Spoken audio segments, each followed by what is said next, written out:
ಕೆಲವ್ರಿಗೆ ಆಗಾಗ ಆರೋಗ್ಯ ಸಮಸ್ಯೆ ಕಾಣ್ತಾ ಇರುತ್ತೆ. ಪದೇ ಪದೇ ಆರೋಗ್ಯ ಹದಗೆಡ್ತಾ ಇರುತ್ತೆ. ಏನೇ ಮಾಡಿದ್ರೂ ಅದು ಸರಿ ಹೋಗ್ತಾ ಇರಲ್ಲ. ಇವತ್ತು ಸರಿ ಹೋಯಿತು ಅಂದರೆ ಮತ್ತೆ ನಾಳೆ ಆರೋಗ್ಯ ಸಮಸ್ಯೆ ಕಾಡೋಕ್ಕೆ ಶುರುವಾಗುತ್ತೆ. ಏನಾದರೂ ಒಂದು ಒಟ್ಟಿನಲ್ಲಿ ಇಂತಹವರಿಗೆ ಅವರ ಜಾತಕದಲ್ಲಿ ಗ್ರಹಗಳು ಬಲಹೀನರಾಗಿರ್ತಾರೆ ಅಂತ ಹೇಳ್ತಾರೆ ಆರೋಗ್ಯದ ವಿಚಾರದಲ್ಲಿ. ಹಾಗಾಗಿ ನಾವು ಇದಕ್ಕೆ ಒಂದು ಸುಲಭವಾದ ಪರಿಹಾರನ ಕಂಡುಕೊಳ್ಬೋದು. ಅದೇನು ಅಂತ ನಾನು ವಿಡಿಯೋದಲ್ಲಿ ಪೂರ್ತಿಯಾಗಿ ಹೇಳ್ತಾ ಹೋಗ್ತೀನಿ. ಬಹಳ ಸುಲಭವಾಗಿ ಪರಿಹಾರ ಮಾಡ್ಕೊಳ್ಳುವಂಥದ್ದು. ಹಾಗೆ ಇದನ್ನು ಎಲ್ಲರೂ ಕೂಡ ಮಾಡ್ಬೋದು. ಹಾಗೆ ಆರೋಗ್ಯ ಸಮಸ್ಯೆಯಿಂದ ಆಗಾಗ ಬಳಲ್ತಾ ಇರೋರು ಕೂಡ ಮಾಡ್ಬೋದು. ಅವರೇ ಮಾಡಬೇಕಂತಿಲ್ಲ, ಅವ್ರ ಕುಟುಂಬದವ್ರು ಕೂಡ ಇದನ್ನು ಮಾಡಬಹುದು. ಮಕ್ಕಳಿಗಾಗಿದ್ರೆ ಅಪ್ಪ ಅಮ್ಮ ಮಾಡ್ಬೋದು, ಅಪ್ಪ ಅಮ್ಮಂಗಾಗಿದ್ರೆ ಮಕ್ಕಳು ಮಾಡ್ಬೋದು, ಅಣ್ಣ ತಂಗಿ ಅಕ್ಕ ತಮ್ಮ ಯಾರಿಗೆ ಯಾರು ಬೇಕಾದರೂ ಕೂಡ ಇದನ್ನು ಮಾಡಬಹುದು. ಹಾಗಾದರೆ ಯಾವ ರೀತಿ ಒಂದು ಪರಿಹಾರವನ್ನು ಮಾಡ್ಕೋಬೇಕು ಹೇಗೆ ಅನ್ನೋದನ್ನು ನಾನು ಇಲ್ಲಿ ತಿಳಿಸ್ಕೊಡ್ತಾ ಹೋಗ್ತೀನಿ. ವಿಡಿಯೋನ ಎಲ್ಲೂ ಸ್ಕಿಪ್ ಮಾಡದೆ ಕೊನೆ ತನಕ ಪೂರ್ತಿಯಾಗಿ ನೋಡ್ತಾ ಹೋಗಿ. ಈ ಒಂದು ಸಮಸ್ಯೆಗಾಗಿ ನಾವು ಅರಳಿ ಮರಕ್ಕೆ ಪೂಜೆ ಮಾಡಬೇಕು. ಹೇಗೆ ಮಾಡಬೇಕು, ಯಾವ ಹೊತ್ತಲ್ಲಿ ಮಾಡಬೇಕು, ಯಾವ ರೀತಿ ಇದರ ಆಚರಣೆ ಮಾಡಬೇಕಂತ ಹೇಳೋದಾದರೆ, ನೀವು ಶನಿವಾರ ಬೆಳಗ್ಗೆ ಎದ್ದು ಕೂಡ ಈ ಒಂದು ಅರಳಿ ಮರದ ಪೂಜೆಯನ್ನು ಮಾಡಬಹುದು. ಅಥವಾ ನಿಮಗಾಗಿಲ್ಲ ಅಂತಂದರೆ ಸೂರ್ಯಾಸ್ತ ಆಗ್ತಾ ಇದ್ದಂಗೆ ಮಾಡ್ಬೋದು. ಆದರೆ ತೀರಾ ಕತ್ಲಾದಮೇಲೆ ಖಂಡಿತ ಈ ಒಂದು ಅರಳಿ ಮರದ ಪೂಜೆಯನ್ನು ಮಾಡಬಾರ್ದು. ಅದು ಖಂಡಿತ ಒಳ್ಳೆಯದಾಗಲ್ಲ. ನೀವು ಯಾವ ಒಂದು ಸಮಸ್ಯೆಗೆ ಅಂತ ಮಾಡ್ತೀರಾ ಆ ಒಂದು ಸಮಸ್ಯೆ ಹೆಚ್ಚಾಗುತ್ತೆ ಹೊರತು ಕಮ್ಮಿ ಅಂತೂ ಆಗೋದಿಲ್ಲ. ಇದೊಂದು ಮುಖ್ಯವಾದ ಅಂಶ ನೀವು ಗಮನದಲ್ಲಿ ಇಟ್ಕೋಬೇಕಾಗಿರುವಂಥದ್ದು. ನೀವು ಅರಳಿ ಮರದ ಕೆಳಗೆ ಒಂದು ದೀಪವನ್ನು ಹಚ್ಚಬೇಕಾಗತ್ತೆ. ಅದು ಯಾವ ಎಣ್ಣೆನ ಉಪಯೋಗಿಸಿ ಅಂತ ಹೇಳಿದರೆ ಸಾಸಿವೆ ಎಣ್ಣೆನೇ ಉಪಯೋಗಿಸಿ ಅರಳಿ ಮರದ ಕೆಳಗೆ ದೀಪವನ್ನು ಹಚ್ಚಬೇಕಾಗತ್ತೆ. ಮಣ್ಣಿನ ಹಣತೆನೆ ಬಳಸಿ ಅದಕ್ಕೆ ನೀವು ಎಣ್ಣೆಯಲ್ಲಿ ಅದ್ದಿದಂತಹ ಒಂದು ಬತ್ತಿಯನ್ನು ಹಾಕ್ಕೊಳ್ಳಿ, ಅಥವಾ ಸಾಸಿವೆ ಎಣ್ಣೆ ಡೈರೆಕ್ಟಾಗಿ ಹಾಕಿ ಆನಂತರ ನೀವು ಬತ್ತಿನ ಹಾಕಿ ಒಟ್ಟಿನಲ್ಲಿ ಸಾಸಿವೆ ಎಣ್ಣೆನ ಉಪಯೋಗಿಸಿ ಒಂದು ದೀಪವನ್ನು ಹಚ್ಚಬೇಕಾಗತ್ತೆ. ದೀಪವನ್ನು ಹಚ್ಚಿ ಇಟ್ಟು ಆನಂತರ ಹಸಿ ಹಾಲನ್ನು ಅರಳಿ ಮರದ ಬುಡಕ್ಕೆ ನೀವು ಎರಿಬೇಕಾಗುತ್ತೆ. ಹಸಿ ಹಾಲನ್ನೇ ಹಾಕಬೇಕಾಗತ್ತೆ. ಅಂದರೆ ಅಂಗಡಿಯಿಂದ ಡೈರೆಕ್ಟಾಗಿ ತೊಗೊಂಡೋಗಿರೋ ಹಾಲನ್ನು ಒಂದು ಶುದ್ಧವಾದ ದೇವರ ಮನೆಯಲ್ಲಿ ಬಳಸುವಂಥ ಪಾತ್ರೆಯಲ್ಲಿ ತೊಗೊಂಡು ಹೋಗಿ ಅಲ್ಲಿ ನೀವು ಹಸಿ ಹಾಲನ್ನು ಹಾಕಬೇಕಾಗತ್ತೆ. ಅಥವಾ ನೀವು ನಿಮ್ಮ ಮನೆಯಲ್ಲೇ ದನಕರುಗಳನ್ನ ಸಾಕಿದ್ದೀರಾ ಅಂತ ಹೇಳಿದ್ರೆ ಆ ಹಾಲನ್ನು ಕೂಡ ಹಾಗೆ ತೊಗೊಂಡು ಹೋಗ್ಬೋದು. ಒಟ್ಟಿನಲ್ಲಿ ನೀವು ಕಾಯಿಸಿರಬಾರ್ದು.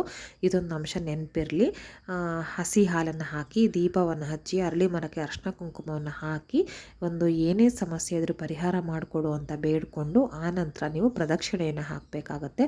9 ಬಾರಿ ಪ್ರದಕ್ಷಿಣೆಯನ್ನು ಹಾಕಬೇಕಾಗತ್ತೆ. ಪ್ರದಕ್ಷಿಣೆ ಮಾಡುವಾಗ ಯಾವ ಸ್ತೋತ್ರವನ್ನು ಹೇಳಬೇಕು ಅನ್ನೋದನ್ನು ನಾನು ಮುಂದೆ ಹೇಳ್ತೀನಿ. ಆನಂತರ ಪ್ರದಕ್ಷಿಣೆಯನ್ನು ಮಾಡಿ ಸ್ವಲ್ಪ ಹೊತ್ತಾದ್ರೂ ಅರಳಿ ಮರದ ಕೆಳಗೆ ನೀವು ಕೂತ್ಕೊಂಡು ಬರಬೇಕಾಗತ್ತೆ. ಹಾಗೆ ಪ್ರದಕ್ಷಿಣೆ ಹಾಕಿ ತಕ್ಷಣ ಎದ್ದು ಬರಬೇಡಿ. ನಿಮ್ಮ ಎಲ್ಲ ಸಮಸ್ಯೆಗಳು, ಆರೋಗ್ಯದ ಸಮಸ್ಯೆಗಳು ಏನಿರುತ್ತೆ ಅದು ಖಂಡಿತ ಪರಿಹಾರ ಆಗುತ್ತೆ. ಶನಿವಾರ ಇದನ್ನು ಮಾಡೋದ್ರಿಂದ ತುಂಬಾ ಒಳ್ಳೆಯದು. ಶನಿವಾರ ಅನ್ನೋದು ಶನಿದೇವನಿಗೆ ಒಂದು ಮುಖ್ಯವಾದ ದಿನ ಅಂತ ಹೇಳ್ಬೋದು. ಆ ಶನಿದೇವರಿಗೆ ಮೀಸಲಾದ ದಿನ ಶನಿವಾರ ಅಂತ ಹೇಳ್ಬೋದು. ಅಂಥ ದಿನ ಶನಿ ದೋಷ ಇದ್ದರೂ ಕೂಡ ಪರಿಹಾರ ಆಗುತ್ತೆ. ಹಾಗೆ ಬೇರೆ ಗ್ರಹಗತಿಗಳು ಬಲಹೀನರಾಗಿ ಅದರಿಂದ ಆರೋಗ್ಯ ಸಮಸ್ಯೆ ಪದೇ ಪದೇ ಕಾಡ್ತಾ ಇದ್ರೆ ಅದು ಕೂಡ ಹುಷಾರಾಗಿ ಹೋಗುತ್ತೆ. ಹಾಗೆ ಕುಟುಂಬ ಕಲಹಗಳು ಏನೇ ಇದ್ರೂ ಸಮಸ್ಯೆ ಬಗೆಹರಿಯುತ್ತೆ. ಮುಖ್ಯವಾಗಿ ಈಗ ನಾನು ಹೇಳಿದಂತಹ ಪರಿಹಾರ ಬಂದು ಆರೋಗ್ಯ ಸಮಸ್ಯೆಗೋಸ್ಕರ. ಹಾಗಾಗಿ ನೀವು ಅಲ್ಲಿ ಸಾಸಿವೆ ಎಣ್ಣೆಯ ದೀಪವನ್ನು ಹಚ್ಚಿ ಹಸಿ ಹಾಲನ್ನು ಅರಳಿ ಮರದ ಬುಡಕ್ಕೆ ಎರೆಯಬೇಕು. ಆನಂತರ ಅರಳಿ ಮರಕ್ಕೆ ಅರಿಶಿನ ಕುಂಕುಮವನ್ನೆಲ್ಲ ಹಚ್ಚಿ ನೀವು ಕೈ ಮುಗಿದು ನಿಮ್ಮ ಬೇಡಿಕೆ ಏನಿರುತ್ತೆ, ಅಂದರೆ ಆರೋಗ್ಯದ ಸಮಸ್ಯೆ ಏನು ಕಾಡ್ತಿರುತ್ತೆ ಅದನ್ನು ಬೇಡಿಕೊಂಡು 9 ಪ್ರದಕ್ಷಿಣೆಯನ್ನು ಹಾಕಿ ಆ ನಂತರ ನೀವು ಅರಳಿ ಮರದ ಕೆಳಗೆ ಸ್ವಲ್ಪ ಕಾಲ ಕುಳಿತು ಬರಬೇಕಾಗತ್ತೆ. ಈಗ ಯಾವ ಶ್ಲೋಕವನ್ನು ಹೇಳಬೇಕು ಅಂತ ಇಲ್ಲಿ ತಿಳಿಸ್ಕೊಡ್ತೀನಿ. ಮೂಲತೋ ಬ್ರಹ್ಮರೂಪಾಯ ಮಧ್ಯತೋ ವಿಷ್ಣುರೂಪಿಣೆ ಅಗ್ರತೋ ಶಿವರೂಪಾಯ ವೃಕ್ಷರಾಜಾಯ ತೇ ನಮಃ ಅಂತ. ಇದು ಅರಳಿ ಮರದ ಬೇರಿನಲ್ಲಿ ಬ್ರಹ್ಮ ದೇವರು ವಾಸವಿರ್ತಾನೆ ಅಂತ ಹೇಳ್ತಾರೆ.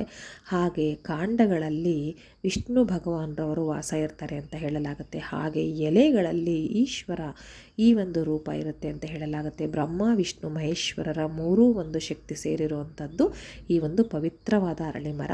ಇದು ತುಳಸಿಯಷ್ಟೇ ಇದಕ್ಕೆ ಪ್ರಾಧಾನ್ಯತೆ ಕೊಡಬೇಕು ಅಂತ ನಮ್ಮ ಹಿರಿಯರು ಹೇಳ್ತಾ ಇರ್ತಾರೆ. ಈ ಒಂದು ಶ್ಲೋಕವನ್ನು ನೀವು 108 ಬಾರಿ ಪಠನೆ ಮಾಡಿದ್ರೆ ತುಂಬಾ ಒಳ್ಳೆಯದು. ಇನ್ನು ಕೆಲವ್ರಿಗೆ ಆಗಲ್ಲ, ಯಾಕಂದರೆ ಪ್ರದಕ್ಷಿಣೆ ಹಾಕ್ತಾ ಅಂತಾರೆ ಅಷ್ಟು ಹೊತ್ತು ಸುತ್ತೋದಕ್ಕೆ ಆಗೋದಿಲ್ಲ.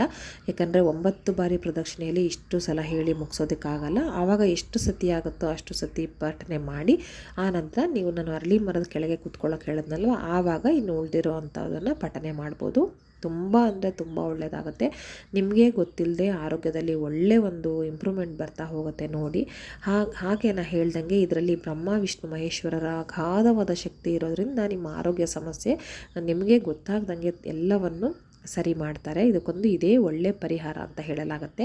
ಹಾಗೆ ಹೆಚ್ಚಾಗಿ ಅರಳಿ ಮರ ಇರೋದು ಆಂಜನೇಯ ದೇವಸ್ಥಾನಗಳಲ್ಲಿ ಅಥವಾ ಶನಿ ಪರಮಾತ್ಮನ ದೇವಸ್ಥಾನಗಳಲ್ಲಿ, ಹಾಗಾಗಿ ಅದಕ್ಕೆ ಇನ್ನೂ ಒಂದು ಸ್ವಲ್ಪ ಹೆಚ್ಚಿಗೆ ಶಕ್ತಿ ಇರುತ್ತೆ ಅಂತಲೇ ಹೇಳಲಾಗುತ್ತೆ. ಹಾಗೆ ನಾನು ಹೇಳ್ದಂಗೆ ಆರೋಗ್ಯ ಸಮಸ್ಯೆಗೋಸ್ಕರ ನೀವು ಸಾಸಿವೆ ಎಣ್ಣೆಯನ್ನು ಬಳಸಿ ಅದರಿಂದ ದೀಪವನ್ನು ಹಚ್ಚಿ ಅರಳಿ ಮರಕ್ಕೆ ಹಸಿ ಹಾಲನ್ನು ಎರೆದು ಆನಂತರ ಅರ್ಶಿನ ಕುಂಕುಮ ಹಾಕಿ 9 ಬಾರಿ ಆ ಒಂದು ಸ್ತೋತ್ರವನ್ನು ಹೇಳಿ ಪಠನೆ ಮಾಡಿ ಮನೆಗೆ ಬನ್ನಿ. ಧನ್ಯವಾದಗಳು.